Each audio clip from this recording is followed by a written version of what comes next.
I'm telling you to leave, you woman who can only give birth to girls." The one glaring at me with utter contempt was my husband, Jake. I instinctively rubbed my belly. I had borne 3 daughters through this belly in pain for Jake, but what Jake really wanted was a son. I still remember how after giving birth to our eldest and then our second daughter, he said, "Next time it will be a boy." When our third daughter was born, Jake even left the naming all up to me. Ah, is this finally heading to divorce?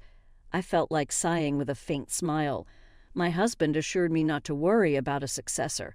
There's already someone else who can bear him a son.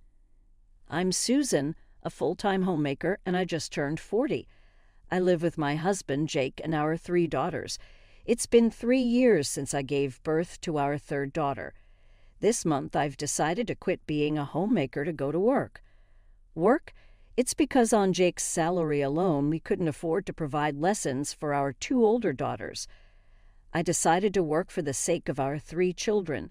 Fortunately, I found a job quickly, and now I'm managing to cover our household expenses while working.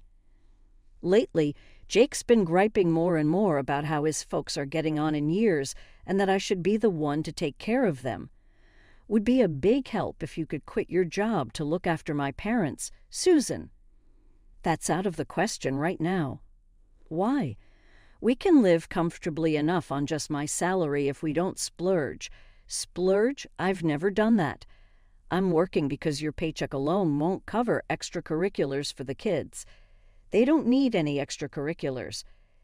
It's perfectly fine if they don't learn anything extra. This is the kind of nagging I always get from Jake. That's why I've learned to just brush it off whenever he brings it up. Are you even listening, Susan? I hear you. I'll do what I can to help out. Honestly, I can't stand my in-laws. I genuinely don't want to help with their care. But Jake and I live near his parents' place. It was his idea to start our married life in an apartment close to them. At the time, I didn't know their true colors and thought it had to be convenient for me too, saying naively that it would be helpful. But it didn't take long to see their true nature. About 6 months into our marriage, my mother-in-law asked me to help clear space for a big table she bought so we could all gather any time. That's when I started helping out at their house. I found myself constantly bossed around by my in-laws, being told where to put things, to tidy up, to serve tea like some kind of servant. Being newly married, I couldn't handle it well and just kept helping as they told me to. Because of that, each time I visited their house, they treated me worse and worse. Every visit, I was like a little maid, having to listen to the in-laws boast about the old days or complain about their struggles for what felt like hours. And then they'd end up meddling in our private life, pressing us to quickly produce a male heir.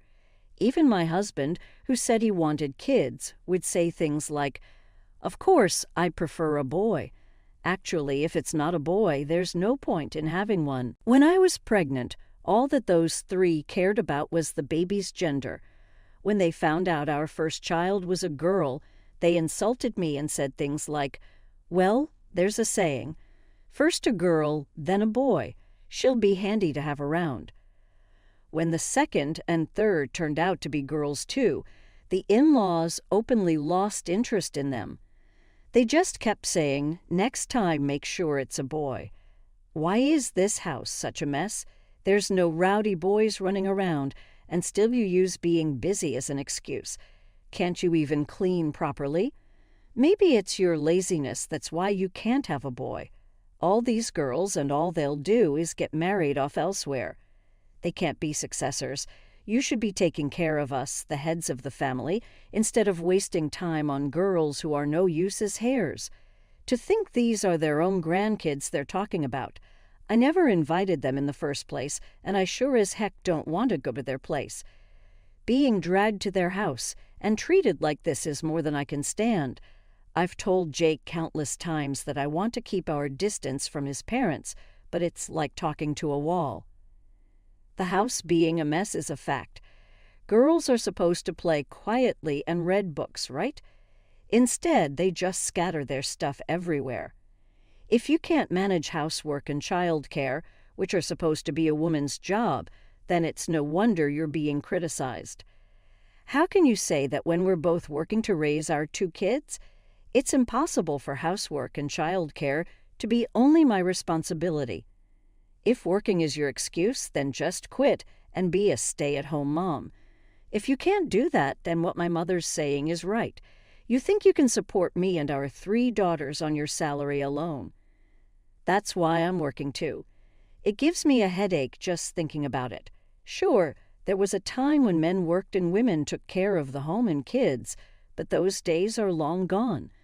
Now it's normal for wives to work too, but to accept the changing times while still insisting that housework and child care are solely a wife's responsibilities is just too convenient.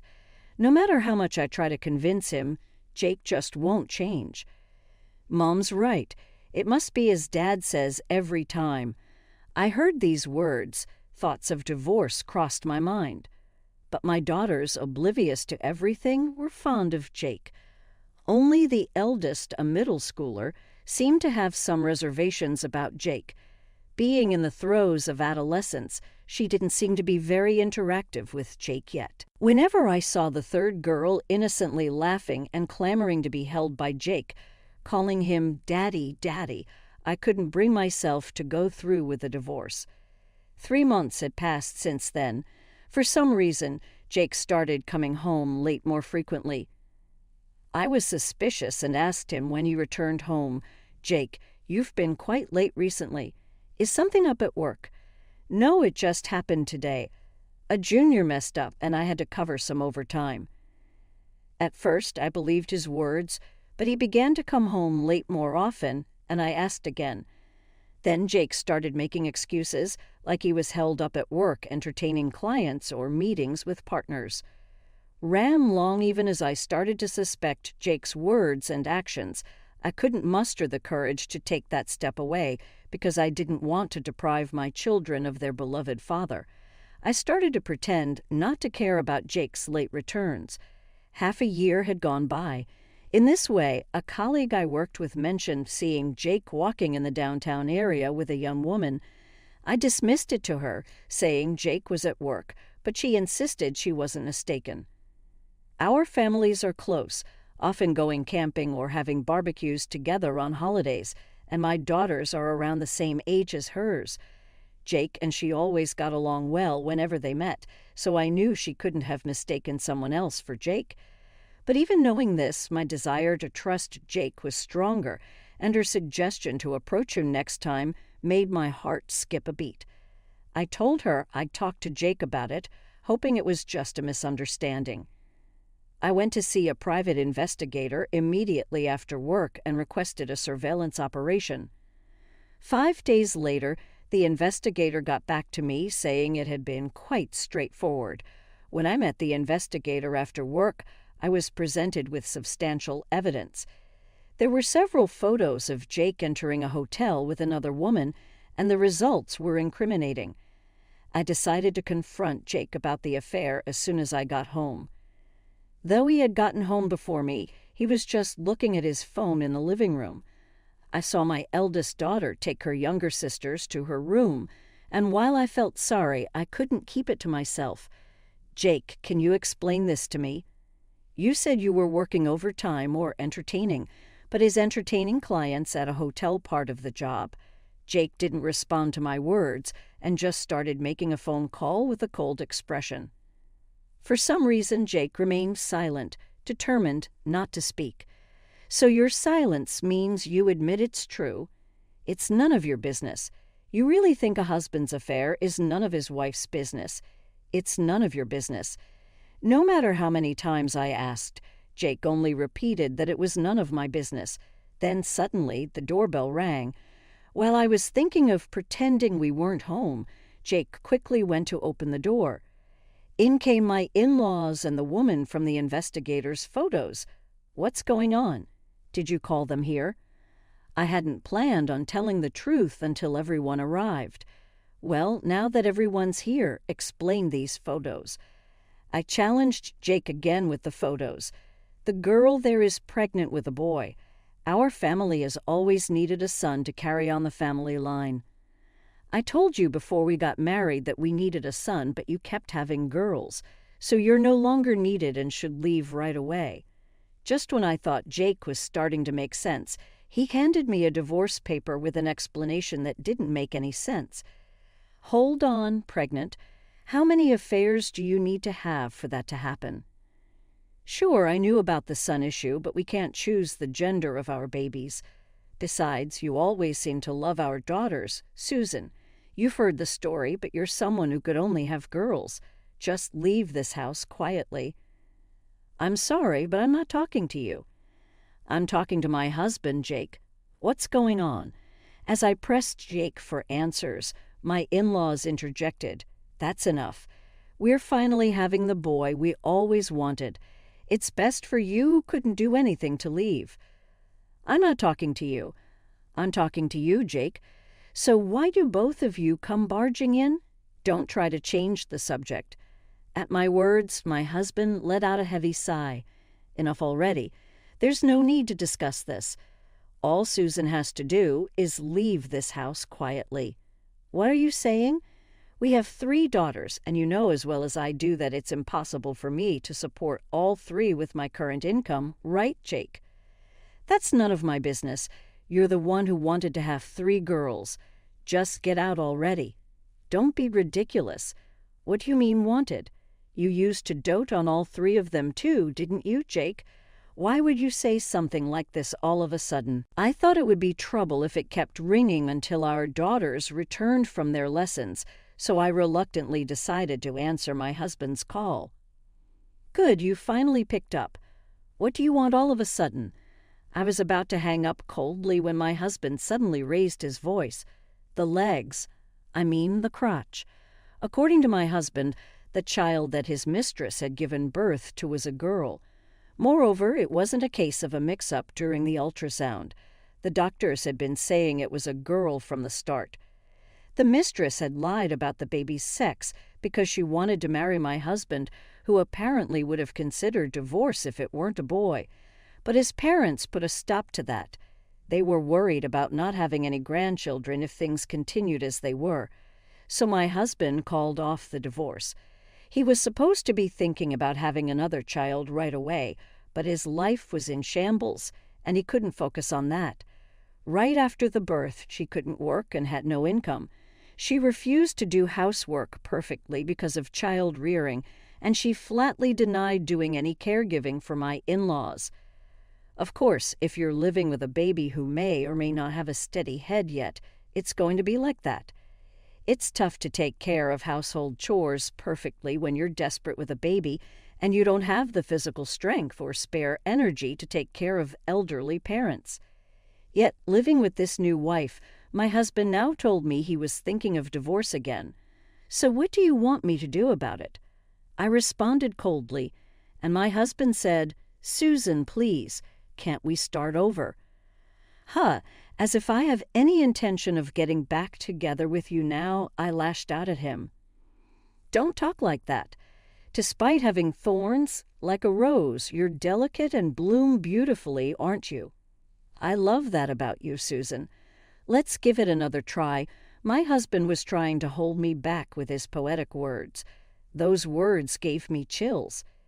Susan, are you listening? We've been together for a long time.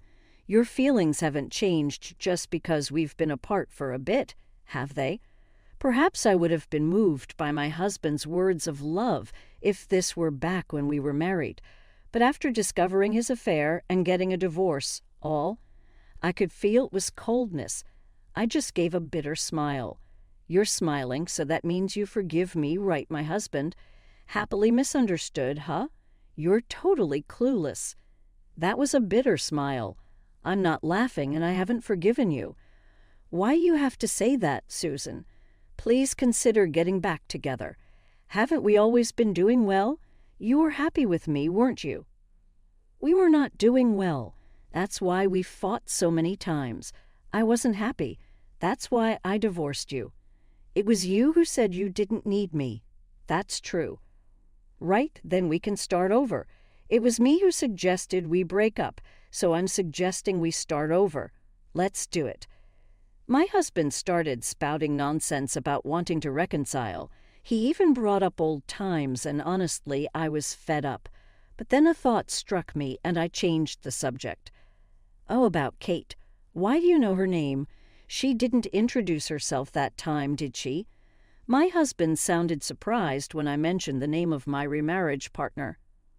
"Of course I know. I heard it from the detective, and I even sent a certified mail for the alimony claim. And about her? What about Kate? I was just wondering who she might be targeting next. She has a hobby of breaking up seemingly happy couples or married people, and since you and I are divorced, I was wondering who the next target is." My husband said nothing. Perhaps he was speechless, mouth agape. I proceeded to explain to my unresponsive husband what I knew about this woman named Kate. Kate had always been adorable since she was a child, always surrounded by various people. Her father, the company president, doted on her, and she was spoiled, always getting what she wanted. It's precisely because she could get anything she wanted that taking things from others became her hobby. As an adult, her targets became other people's boyfriends, fiancés, and husbands. Since taking things was her hobby, she would easily discard them once she managed to start a relationship. When I introduced her dating history, investigated by a detective, to Jake, he gasped in a strangled voice. "What the heck? Why bring this up now? If you told me this when we were getting divorced, I wouldn't be in this mess. Back then, all you said was get out. You never listened to my side of the story, so I did as I was told and left. It's not like a woman who approaches a married man can be considered good-hearted. Don't talk like that, Susan. It's so sneaky of you, making it sound like it's my fault. If you had just explained things properly back then, it would have been different."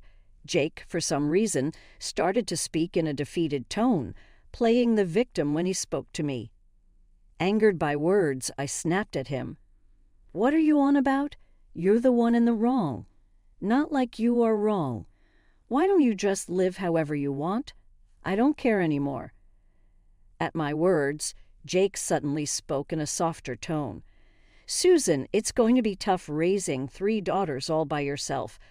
Let me take at least one of them. If you let me take one, you'll have an easier time." "Aren't 2 kids enough?" The cloying sweetness in his voice was so vile it made my head spin. What in the world does he think of our daughters?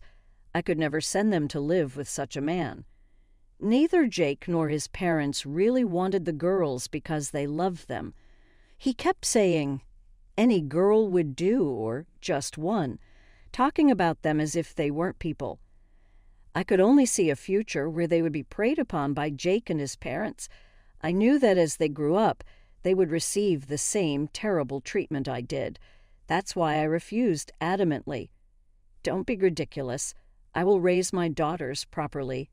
"Don't be like that. A child needs her father, don't you think?" Jake argued defiantly. "A father who can't even raise his kids properly, let alone cheats, has no right to custody." I spoke firmly to leave no room for misunderstanding. Even so, it's up to the girls to decide if they want a father like that.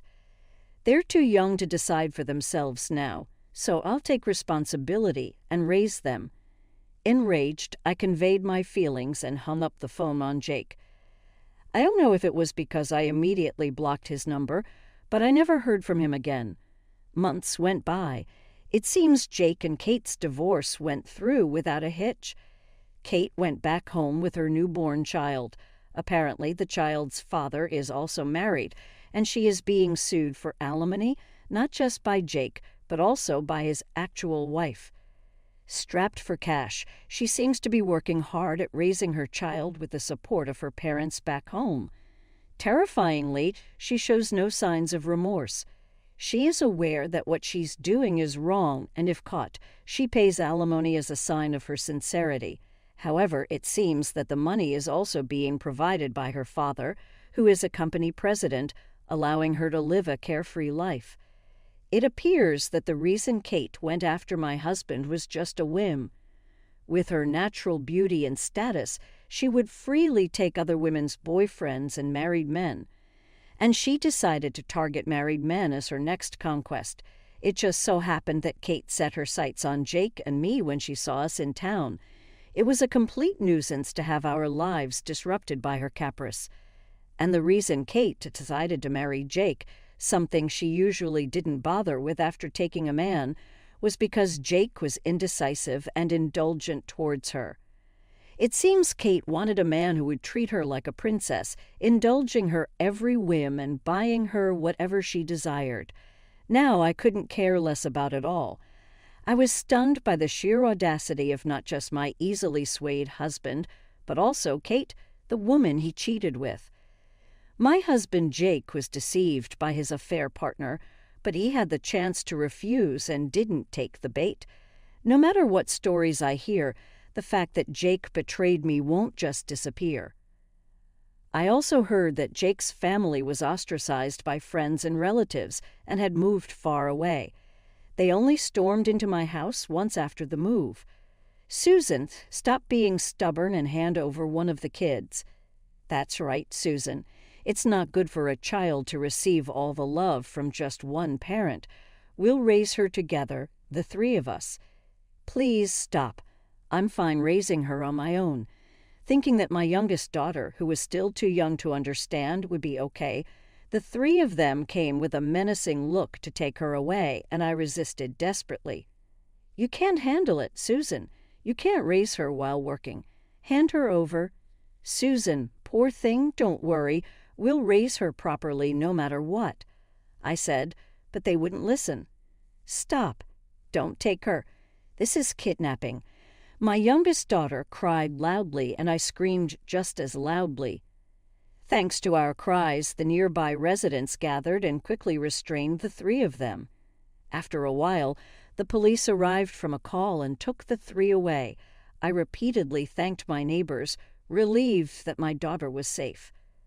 Later, the three of them received a restraining order, but I'm considering moving because a restraining order isn't enough to make me feel safe since they know where we live. It wouldn't be strange for them to show up at any time. I've discussed moving with my parents, who live with us, because I feel sorry for them too. They said they'd dispose of the house and move with us, as it would be a nuisance to be followed forever. Still, I feel guilty for changing my daughter's environment so often, yet seeing their smiling faces and healthy growth heals me. I've decided to move to a new place to protect them. Just before moving, I got a call from an unregistered number. Thinking it was the moving company or someone from the city office, I answered, only to find it was surprisingly Kate. Summing up her sobbing story, she had apparently gotten into trouble for being with too many men and had contracted a serious disease. I need money for treatment, so give me back the alimony, she cried. But I responded coldly, don't you have a wonderful dad who buys you everything? There's nothing I need to do for you. Her audacity was too much, and without much of a response, I just hung up. I immediately blocked her and bought a new cell phone, so now she can't reach me anymore. I'm grateful to my parents for coming with me, and I'm determined to keep working hard for my daughter's health.